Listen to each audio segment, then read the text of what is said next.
Welcome, everyone. Thank you for joining us tonight. My name is Fabi Gonçalves, and I'll be the facilitator tonight. This webinar is hosted by Mass Energize as part of one of our home electrification campaigns called Plug In for Resilience. It is very important to us to know where attendees are from and their level of knowledge on this topic. So before we begin, please take a minute to answer the two questions you will see on your screen right now.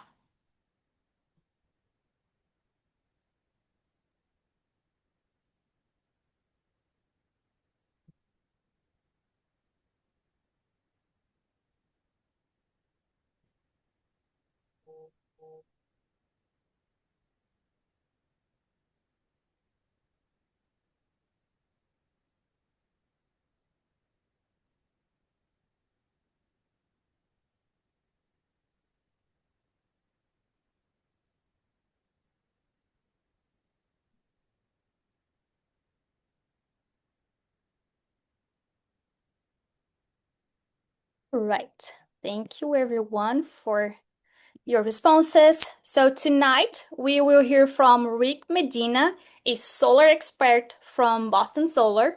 After his presentation, we will hear a few testimonials and then we will open the floor for questions. I kindly ask you to mute yourself during the presentation and then during the questions, please raise your hand and ask your question live or write your question in the chat. With that said, I'll pass it over to Rick. Hello, hello everyone. My name's Rick. A little bit about myself. I have been with Boston Solar now for 8 years, and I've been in the solar industry since 2010. Um, so yes, I agree. I would consider myself an expert, but I still learn new things every day. We're going to talk a little bit about the future of residential energy, and we're going to touch on a few key topics. And definitely going to get to any questions that you have at the end. But let's go ahead and jump right in. And can everyone see my screen? Yes. Yes. Okay, good. So the topics that we're going to cover today, and a couple of these visuals are from some of our Massachusetts installs. This house particularly is a net zero home, so this home is able to provide energy and heat to their home 100% with solar, which is really exciting. Today we're going to talk about some of the financials post the removal of the federal tax credit. We're going to talk about the benefit of having solar deployed with heat pumps. We're going to talk about battery storage solutions, and then we're going to give you some key pointers on some things to look out for as you're getting quotes for your own properties. So that's kind of the agenda. Uh, we're going to start talking about some of the financials and what the landscape is looking like post ITC tax credit. And I know there's a lot of apprehension around, is solar still financially viable without this 30% federal tax credit? And I am here to answer loudly, yes. The financials very much still make sense. A little bit about the landscape of where our energy is coming from today. In Massachusetts, our utility infrastructure is currently rated a D minus, which is not a good passing grade. And as more people are transitioning towards electric vehicles and heat pumps in their home, as more people are, as more data centers are being built to support AI infrastructure, the demand for energy is continuing to increase rapidly. And that in turn is driving up our cost of energy. The only way that companies like National Grid or Eversource and some of the municipalities within our state, the only way they're able to keep up with this demand is to make big updates to the infrastructure, and that directly impacts the delivery part of our electric bills.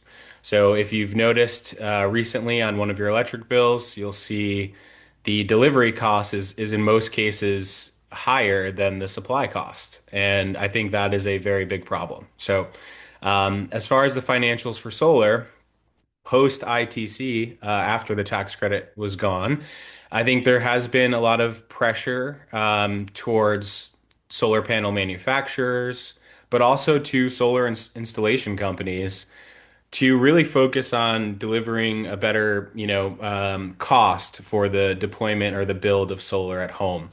And so we're seeing better costs from the manufacturers.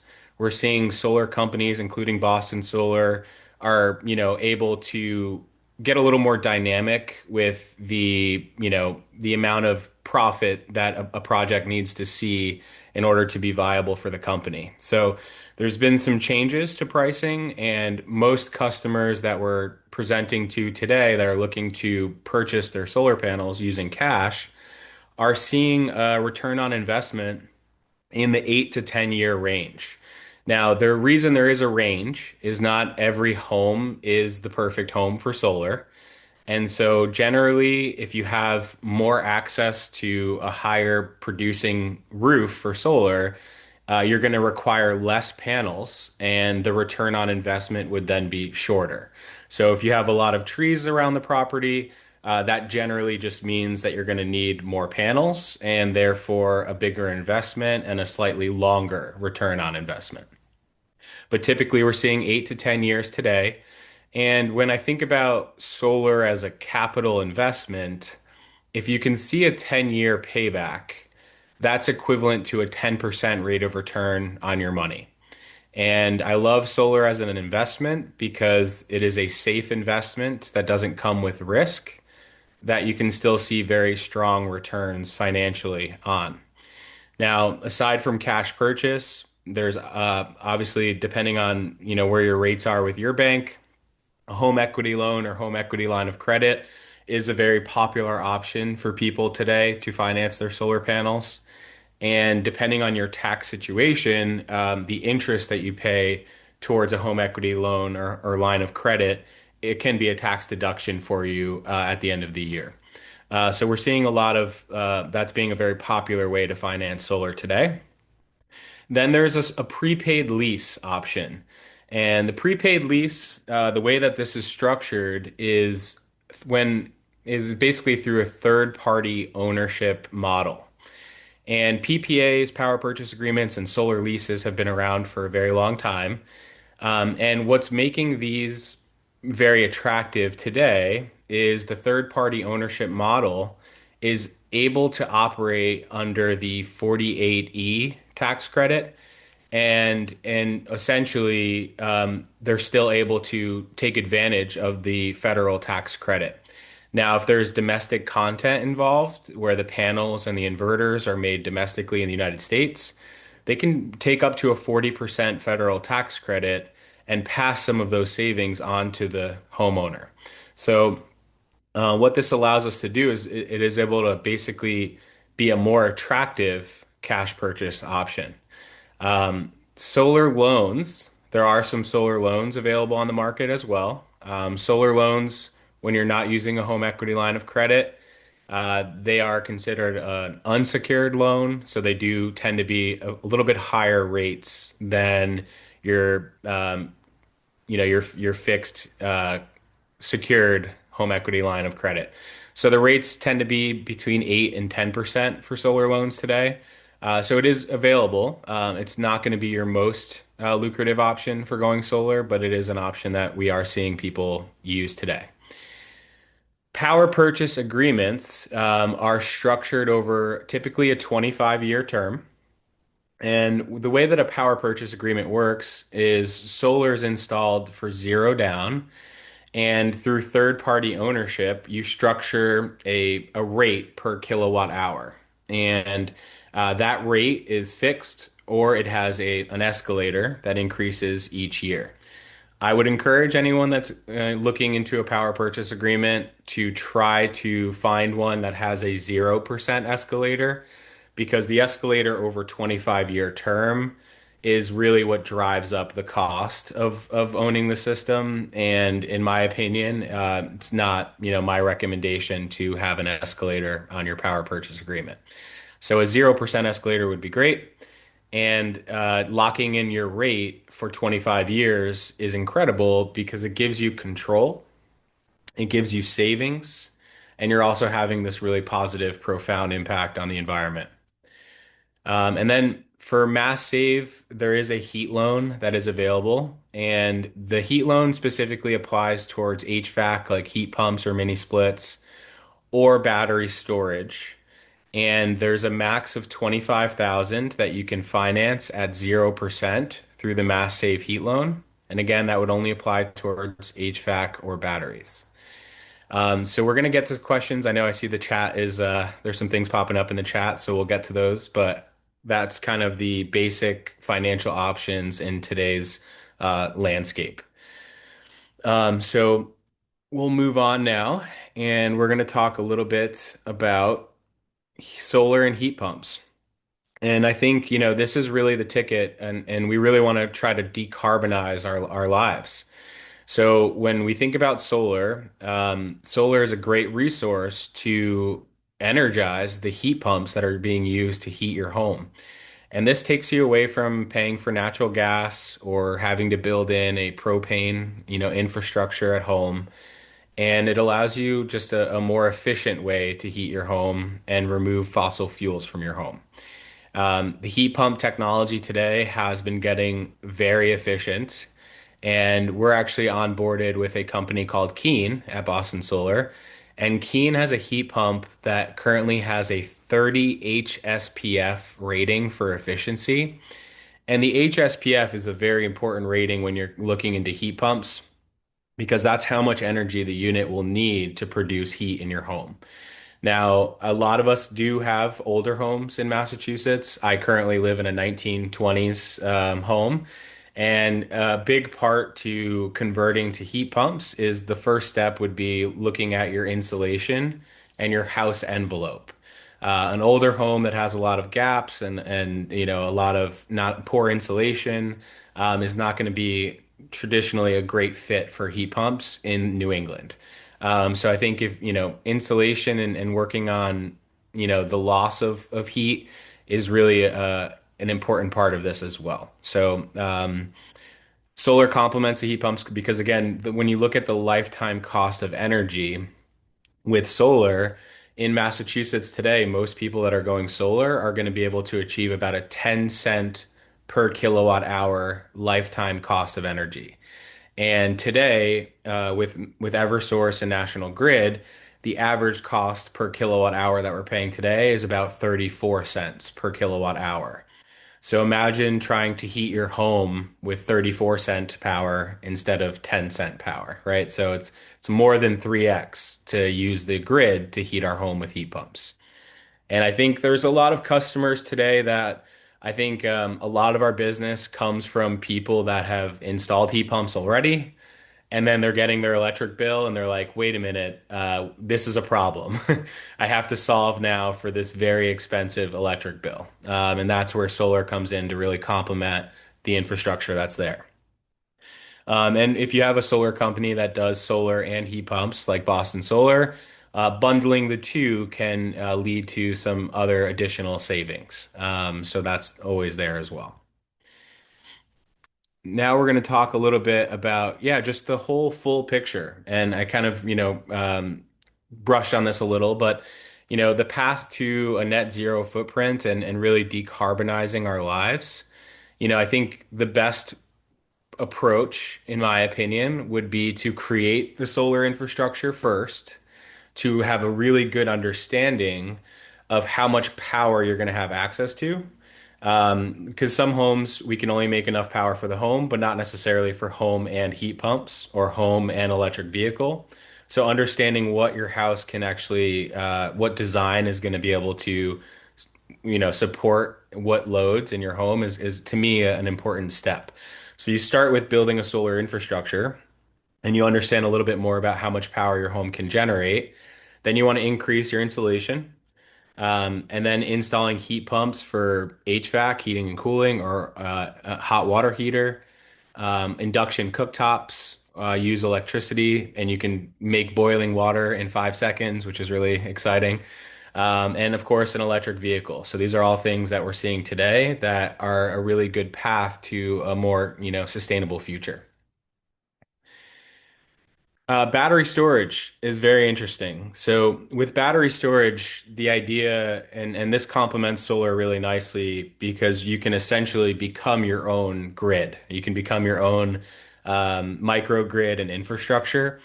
And the way that this complements solar is if you just have solar without a battery and the neighborhood loses power, the solar panels are automatically going to power off to prevent your solar from backfeeding the grid when the grid is down.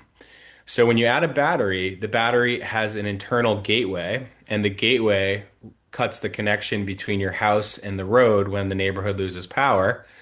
And that allows you to continue to keep your solar panels up and running. And the whole thought process of becoming your own grid is in the morning hours, your solar panels are going to produce energy for your home to make your cup of coffee in the morning. In the afternoon, your solar panels are going to charge your batteries. And then at night, you're going to live off of the batteries. And the next day, the sun comes back out, that process starts over again. So you could, as long as you have access to good sunlight, you could technically live off of the grid for a whole month if you needed to, if you had solar and battery storage. Now, the one caveat that we have to take into consideration is the snow. We do get a lot of snow in the Northeast in New England. So a February snowstorm like we had recently on January 25th, that is really going to prevent you from being able to recharge your batteries during a storm because your solar panels are now covered by snow. So generally, when we're designing batteries for a home, we try to consider what is the worst case scenario. And the worst case scenario is a day in February where we get 2 feet of snow, and the battery infrastructure needs to be large enough to at least back up your home, at 50% for 2 days. That's really the target that you would do when you're sizing a battery system for your home. And obviously, when you know you've lost power and your solar panels are covered with snow, you know that you're going to decrease your load. So you're not going to run the dishwasher, you're not going to do loads of laundry. And in my house, any excuse to not do loads of laundry is a good day. Now, with batteries, there's a connected solutions program or a virtual power plant program where Eversource and National Grid will actually pay you to use your battery during a certain number of summer events when the grid is having trouble keeping up with demand.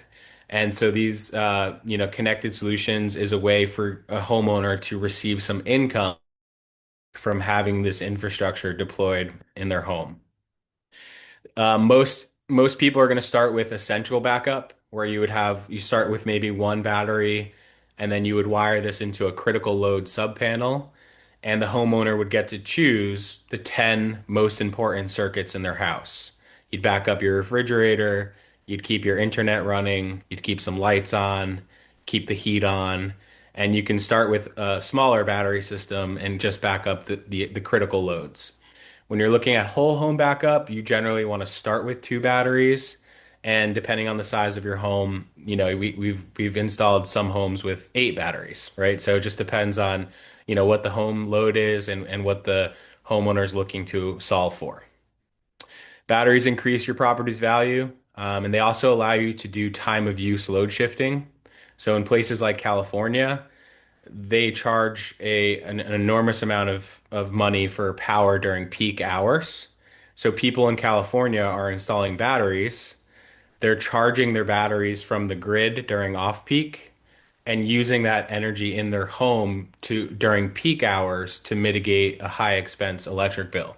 Now, we are not on a time of use load shifting plan today in Massachusetts with National Grid and Eversource, but we do think the future is going to head in that direction.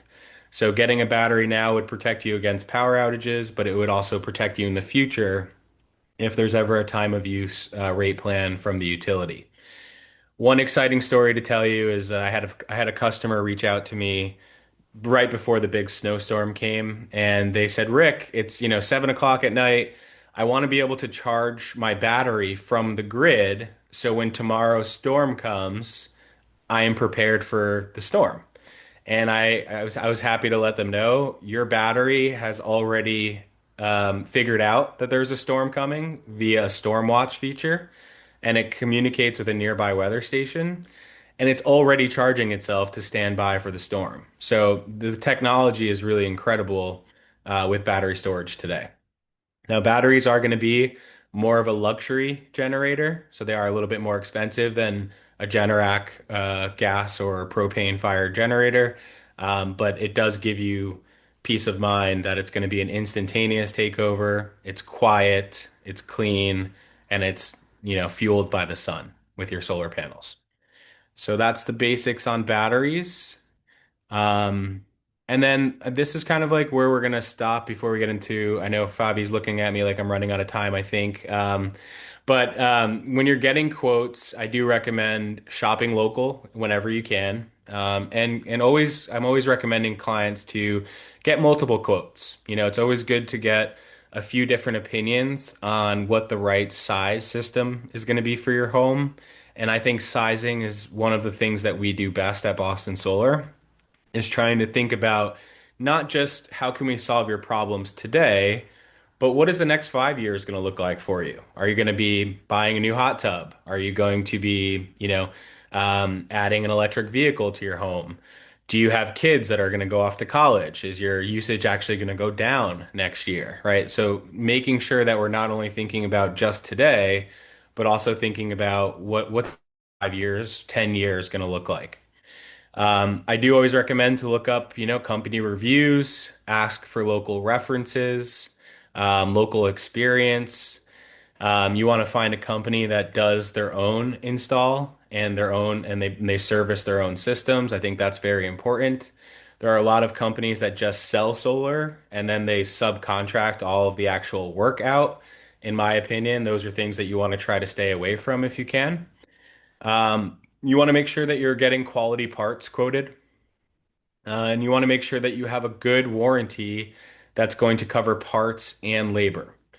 And then, of course, making sure that you're not going to work with a company that's here today and gone tomorrow, right? We see that too often, where the cheapest bidder is usually the company that's not here next year. And if you want to build a relationship with someone who's going to service your system long term, you should look into, what's that company up to and how are they going to survive this market after the tax credit's gone away? And those are some good pointers to look out for as you are shopping for your own home. And that is the basics. My contact information is on this last slide here. So if anyone, wants to record that and reach out for any direct questions or feedback, I'm happy to help. Fabi, do you want to take Yes. over? Okay. Thanks, Greg. Thanks, Greg, for your great presentation and for sharing your knowledge with us.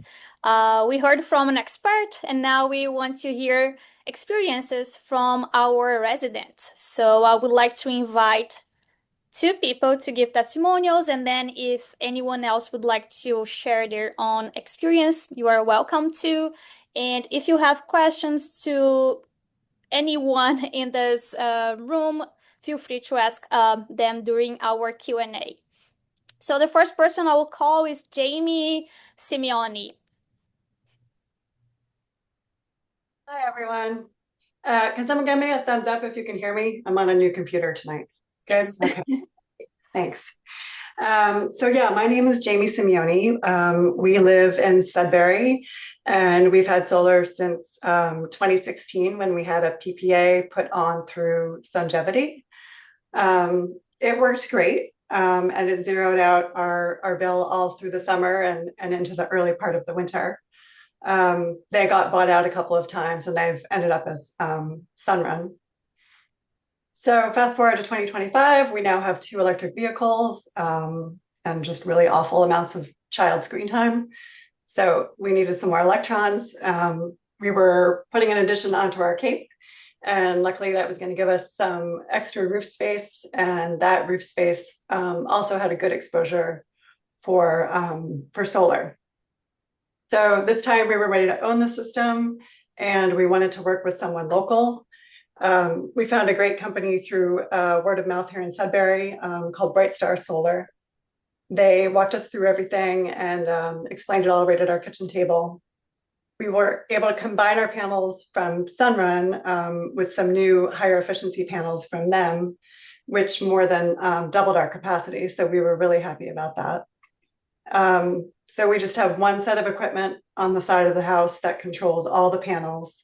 And our new inverter is Enphase. So we have their app. I think it's called their Enlighten app. So we can see like panel by panel what it's putting out. Brightstar can also monitor our system that way, which is great. If anything ever goes wrong, they can pinpoint right away what it is. So we switched on in October, and it's been great. We did put heat pumps in during our renovation as well. So the solar has really been helping us keep our electric bills down, luckily. We financed it with a HELOC, like Rick mentioned. So we view that as prepaying our electric bills, and when we're done with that, then we'll have very low operating costs for energy in the house. So we're really happy we went with solar, and if anyone has questions, I'm happy to answer. All right, thank you, Jamie. Now I would like to invite Anne Harris. Hello. Yeah, I'm Ann Harris from Wayland, and we got our solar installed in 2013. So it's 13 years old and it's still going strong. We also have a cape with a dormer in the back, but it's a flatter roof because it's dormered. So even though it's west facing, it still has pretty good exposure. But we did have a lot of trees on the south side when we got it installed. We didn't want to cut any trees, but we really wanted to have solar. So we put the panels on just 2/3 of the roof to kind of maximize where the sun was going to be. We have 19 panels, and it was a 4.75 kilowatt system. But the panels were like 250 watts, which they're much more powerful now. So I think 400 or something is probably the usual. So, but we've been really happy with the production. We don't have enough to zero out our bill for the whole year like some people do. But kind of like Jamie said, we were able to zero out our bill for 2 or 3 months in the summer. But just to give you an idea, before we put our solar panels on, our electricity use in the summer was about 50% of the highest in the winter. And then we put the solar panels in, and like I said, we zeroed out the bill for several months in the summer. And now in 2023, we put heat pumps in our whole house. So we're using them entirely to heat the house. And we don't zero out in the summer, but just to give you an idea, we used, well, not how much we used, but how much we paid for after the solar production was only about 10% of the highest in the winter. So even with the heat pumps, it's still really making a difference for us, and even with that older system. So we installed it during a Solarize program, which had a installer that was vetted through an RFP process. So that vetting isn't available at the right now, but it does, I think, having somebody kind of give an unbiased opinion about which installers are good is really helpful. One thing I'll mention is Energy Sage, which is a website people can go to get a couple different quotes so they can compare apples to apples. And also our solar coaches. I don't know if any of them are here tonight, but we do have some great solar coaches, 2 in Wayland, and I don't know how many others, but they will be super helpful in just giving you questions to ask installers and things to think about. So encourage you to take advantage of that. In 2020, when our panels were about 7 years old, we had 2 microinverters that weren't working. Just like Jamie said, we have an Enphase Enlighten system. So I noticed on my app that they weren't producing anything. And the warranty is 25 years. So I just called up Enphase, they sent somebody out, they replaced them at no cost. So good to check warranties. One, we used to have SRECs since we put our system in a long time ago, but after 10 years, those expired. So I did contract with a solar aggregator who will sell your Class 1 RECs for you. It's not a whole lot of money, but it costs nothing to me. And all I have to do is enter my solar production once a month, and when I've got a megawatt of production, they'll send me a check. So that's kind of a nice thing. Um, and one interesting surprise, I know Rick gave you kind of the sequence of how you should approach these things, and one of them is probably insulate your house as best you can and then put heat pumps in. But we put our heat pumps in. There are some areas in our attic that we just can't insulate very well because of the configuration. But interestingly, we do get ice dams at some places on our roof, but never where the panels are, which is very interesting. And my theory is that because the panels are raised up on a rack, that any heat that you're losing through the roof just escapes, and you don't end up having any ice dams. So kind of interesting, but it certainly hasn't caused any problems even with heavy snow. We've never had any issues.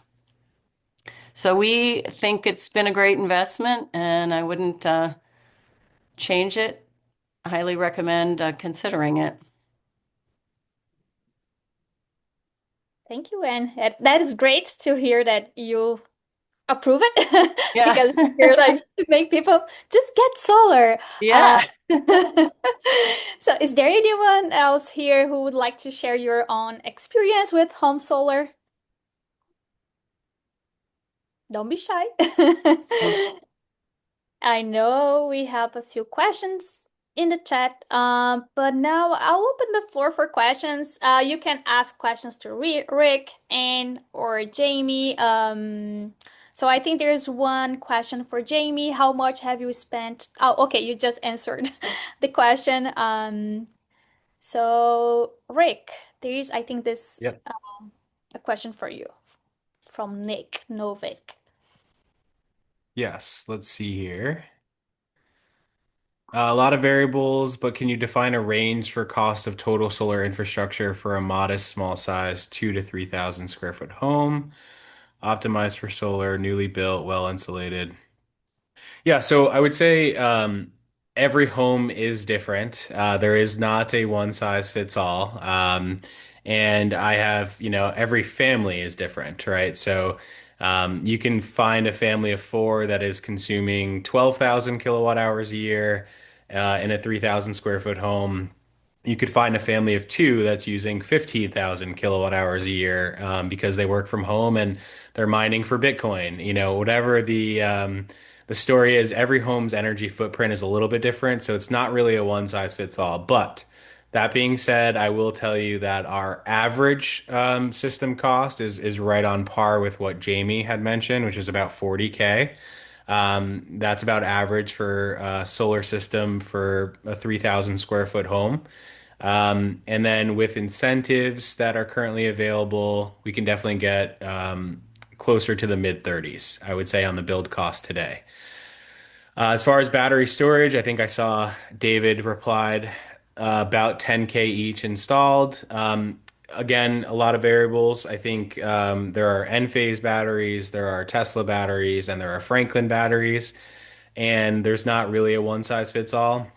For the Franklin batteries, or I'm sorry, for Enphase, they're about 10K each. Powerwalls from Tesla are kind of closer to 20 installed, kind of in that like 18 to 20 range, depending on the configuration, if it has a critical load panel or not. And then Franklin is kind of in that same category with Tesla. I think Franklin's getting a lot of publicity more recently because some people don't agree with Elon's political stance. So I think that we're definitely seeing a lot more Franklin batteries being installed more recently. And I just wanted to say that's awesome that you went solar 13 years ago, and Jamie, that was really good information that you shared as well. So very good insights there. And Energy Sage, I did want to bring that up and I did not. That's a really good marketplace to get, kind of multiple quotes. But it can also lead to 100 phone calls by lunchtime tomorrow if you enter your information. So tread lightly, but definitely a good marketplace to go. Let's see here. What monthly electric bill amount makes solar worth considering? So I love pizza, and I use my pizza answer here. Any slice of the pie that you can have produced by the sun is going to benefit you by giving you control over future costs of energy. It's going to do something great for the environment and it's going to increase your home's value. So I would say if you have a $50 electric bill and you can solve that with solar, it's a great reason to consider it. There's no like I would say the minimum system size that we install at Boston Solar is about 12 solar panels. So we're not gonna kind of go through the engineering, the permitting, the installation. There's a lot of raw costs that are involved with building solar, and so it's not really cost effective to buy four solar panels from a solar company. Like a four solar panel system is probably better to try and figure out with a local electrician and do like a DIY, sort of deployment. But I would say, even the homes that are using a great amount of energy, even if you could offset a third, or a quarter of that energy with a solar system because you want it on this roof and not on that roof, which is totally fine, any amount of power that you can get is going to be beneficial for the environment and for your wallets, really. Um, what about solar roofing? Is it viable? So, I would say for solar roofing, the one product that's worth considering today, in my opinion, is the Tesla solar roof. I think their shingles are just ahead of, in the technology compared to others. But it is a very luxury item, So the one project, I worked at Tesla before Boston Solar. So, the one project that I remember being installed was on a 2,500 square foot colonial home. It was a $160,000 roof. So, the cost was certainly a very premium luxury cost. Maintenance requirements for systems. So there's no proactive maintenance that's required for solar. It's more of reactive. So, you should get an alert from your Enphase app if there is an issue with your panels, and that's when you want to reach out to your installer to schedule repair. Now, as far as in the Northeast, we get good rain, so the rain keeps the panels clean, and clean panels are going to produce well. But again, it's really if there's an issue with a microinverter, then you would have that microinverter replaced under warranty. Today at Boston Solar, our installs have a 30-year solar insure warranty, which covers all parts, labor, and roof penetrations for 30 years. So again, any parts fail, that's completely covered. Now, Solar Insure is a third party that's backed by Zurich North America. So if anything were to happen to Boston Solar while you had a solar system from us deployed and bought, then you would call Solar Insure directly and then your system would be repaired by another company. I do apologize. I'm having a power issue, so I will be right back in 1 second.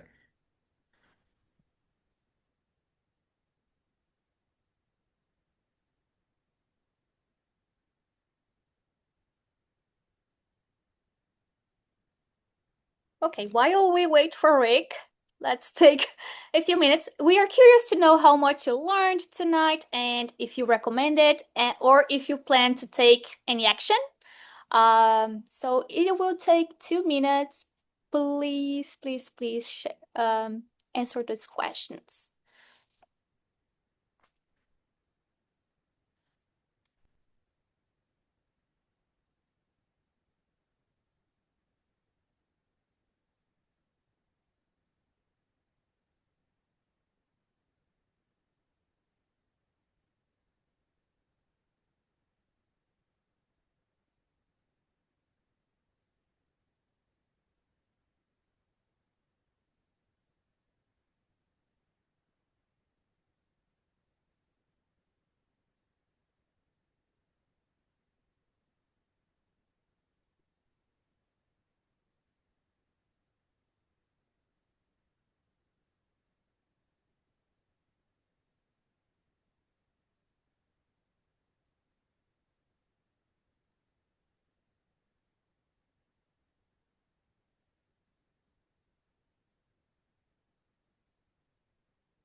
Okay, I'm Okay, back. you're back. Okay, awesome. We had time to answer the other five questions.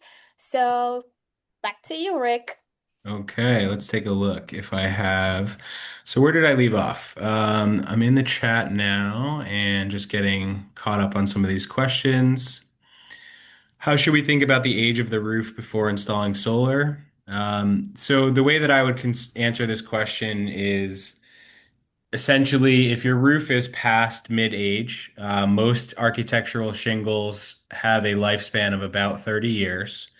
So I would say if you're older than 15 years on your roof, it's probably a good time to consider replacing your roof before solar installation.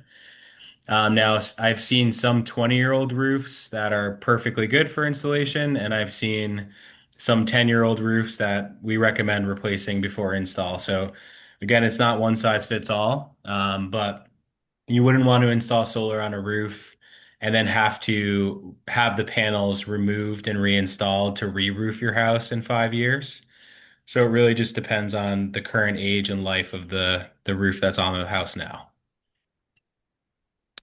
But generally, less than 15 years old on the roof is good roof to install on. Once you get past 15 years, you start considering to replace it before install. David says 10 years is a rough payback time, but there's a lot of variability. Um, yeah, I would say I would disagree slightly. I think 10 years is kind of I would say like the top end of what we're seeing today for return on investment. I think a lot of people are able to still see that 8 year break even. And, with the federal tax credit and a really good house for solar, we were seeing as good as 6 years. But 8 is kind of the average today. Let's see here. I think I'm caught up. Were there any other questions that you see on your end, Fabi, that were not answered? I don't think so, but everyone is welcome to ask a live questions. Just unmute yourself and ask your questions. Don't be shy. Yeah, Nick here. Yeah, you skipped over my I had a question at 7:40 p.m. there in the chat. I said as a solar installer, is it possible to work with modular or prefab home manufacturers to make the overall process more efficient and possibly less expensive? So building solar into new construction, I think it just depends on who the prefab or modular builder is. I don't see why you couldn't coordinate a modular build to incorporate solar. As far as the cost savings is concerned, I think we would be looking at a different material than a traditional solar panel with rail. I think we'd be looking at maybe like um, what's the term that I'm looking for here? More of like a film solar to be built into the roofing material. So there's definitely possibilities there. Is it happening today? I would say maybe in California, but I'm not aware of it in the Northeast today. Thanks for reminding me of your question, Nick. Yeah, no trouble. We do work with a lot of new construction, a lot of builders that are incorporating solar into the new construction today. And the things that we're thinking about when we're coordinating solar for new construction is how do we set up the house to have conduits run internally through the walls before the walls get closed up? How do we make sure that the electrical equipment, there's space for it inside instead of outside? And so that's some of the coordination that's happening right now for new builds. Yeah, I'm still sussing out like providers, but I've been looking into a number of sort of prefab modular manufacturers. I actually toured a few of the factories, two in New Hampshire, two in Vermont. I don't recall it. I asked specifically about it at the time, but it seems like there's room in the process there for them to, if it were properly spec'd out for them to include all of that, preparatory work, at that stage. Yeah, and even to get the specs of the direct, the dimensions of the panels and to build a roof where it had like a recessed space to lay in the panels so they weren't above the roof line, but more kind of built into the roof. That could be something that could be coordinated for sure. So it ends up not being more trouble than it's worth for like the solar installer people. Yeah, I think if we can give the right guidelines to the builder, then it wouldn't be trouble for us at all. Um, because we would give them the specs that we needed to be able to properly install and maintain the system over time. All right, good. I'll include that in my communications then. Thank you. Yep. Michael, your question that just came in, and I'll get to yours, Daniel. But a 40K installation with an 8-year payback period implies current energy bill of 5,000 per year. Please justify. So there's a couple things to take into consideration there aside from the energy bill. There's the Class 1 RECs that Anne was referencing, which is an income that you would earn from generating clean energy. There's also a state tax credit of $1,000 from Massachusetts. And then there are some upfront discounts right now that installers are offering to help the people that did not make it in time for the federal tax credit. But 5,000 per year on an electric cost is not an uncommon energy bill that I see today. So, a couple answers there for you. Does the 40K average system cost include heat pumps and electric, or is it an estimate for just electric supply? Daniel, that really just depends on, your home and what your current energy need is. I've designed it depends on the square footage, what your usage is today, what size heat pumps you're planning to install. But it is not uncommon that a 40K system would cover a house electric needs with heat. So, something that I've seen recently.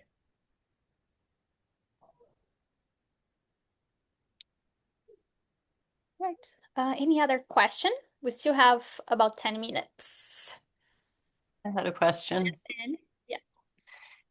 Yeah, Rick, I was just curious, wouldn't you mention that you might want to, in that sequencing toward um, D toward electrification, that you would want to do your solar first. But I was just thinking, isn't there some kind of limit? You can't size the solar to more than 10% of somebody's bill, in which case wouldn't you want to do your heat pumps and get your electric car and all of that so you could see what the maximum need is? That is a great question, Anne. Thanks for bringing that to us. So in other states, I remember in Connecticut and New York specifically, there is a 10% over your proven consumption is the limit. And in order to design a system over 110%, you would need to fill out a load justification form and send that in for approval. In Massachusetts, we do not have those limits. So we can design to 300% of your current usage. And the only limits right now are a 25 kilowatt AC limit with the utility companies. That is the net metering cap.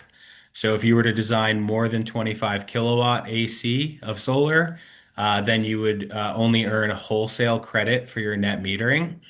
And so there, we have to look at, is that beneficial to go over that system size? In most cases, it's not.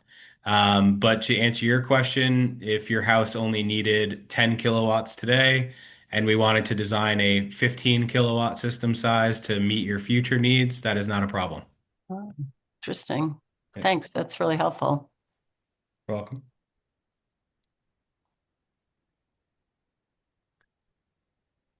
Any more questions?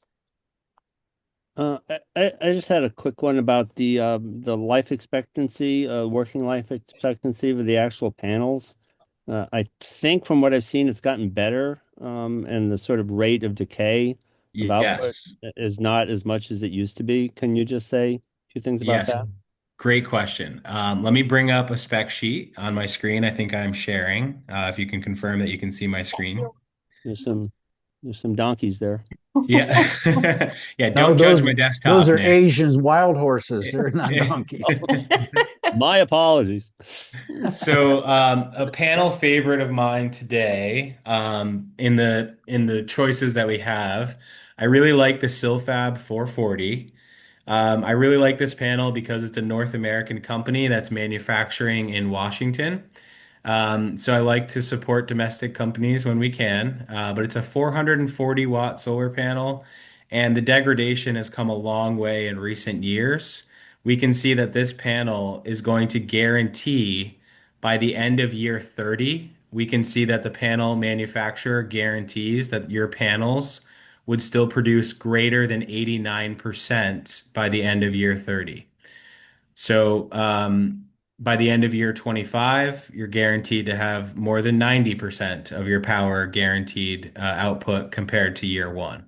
So, very low annual degradation for today's technology, and they're really designed to last a bit longer. I know Ann's panels, the 250s, probably had about a 0.7% annual degradation, where today's technology, we're seeing closer to 0.3% annual degradation. So the tech has definitely improved. Can I ask about how do you deal with the electricity in the house? I mean, does solar require a lot of rewiring in your electricity systems? Generally, no. If you have, as long as your main service panel has a main breaker disconnect inside of it, which most do, then we don't necessarily need breaker spaces available for solar. If you have open breaker spaces available, we can do a backfed breaker. But if you don't have any space available, then we can do something called a line side tap.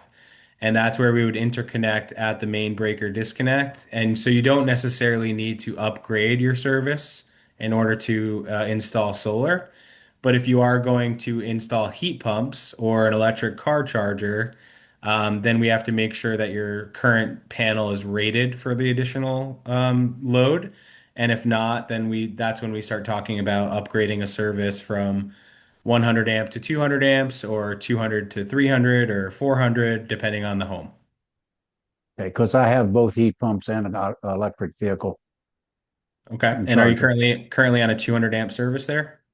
Yes, So, as long as you're not exceeding the bus bar rating of the panel, which you're probably not if the work was permitted and inspected, then we could work with your existing system, and you won't need to do any upgrades to make room for solar. thank you. You're welcome. Any final question? Oh, I'll jump in with one. In terms of resale value on the house on the property, do the solar improvements generally transfer to that?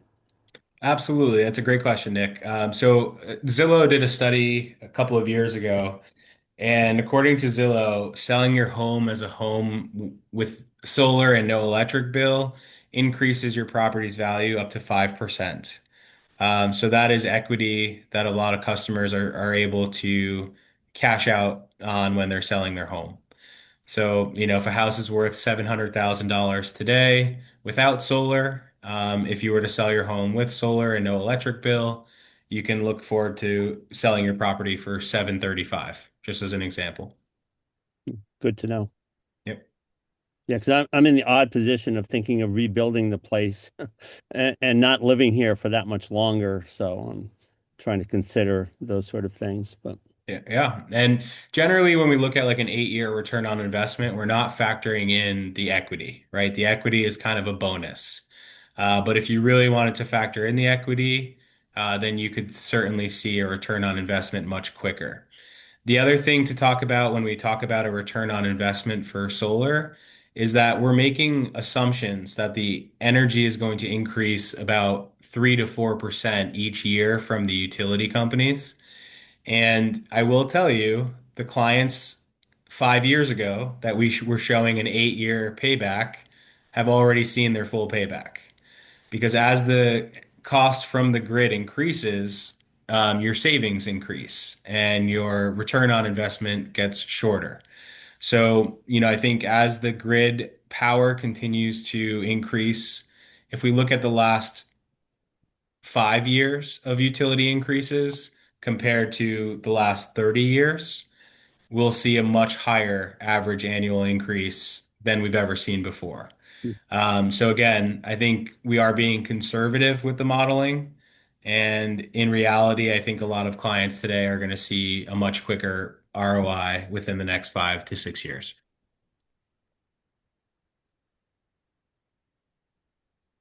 All right, What great. what area does your company serve? We serve all of Massachusetts. So the furthest west we've gone is Pittsfield. We do a lot of North Shore. I think it was Anne that talked about the solarized programs throughout the state. Boston Solar was chosen for solarized Natick, solarized Needham, solarized North Shore. So we've been vetted by panels in multiple areas for solarized programs. But we cover the whole state and we even go out to the Cape and the islands.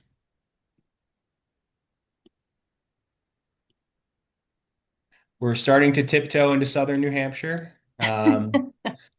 But I would say we're very much a Massachusetts company right now. Right. Rick, we really appreciate your availability in sharing your knowledge and answering questions. And thanks everyone for participating. And I hope you all have a good night.